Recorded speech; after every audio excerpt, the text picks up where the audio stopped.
You ask Tiger to solve. This deals with linear equations with one unknown.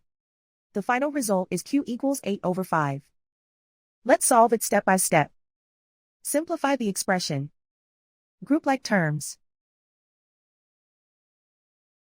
Simplify the arithmetic. Group all constants on the right side of the equation. Subtract 16 from both sides. Simplify the arithmetic.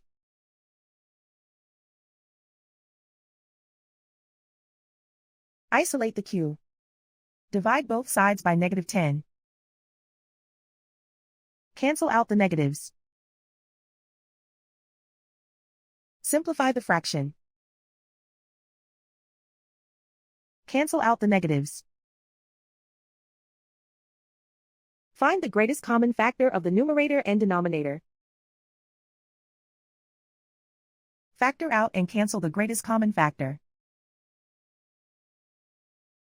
And so the final result is q equals 8/5.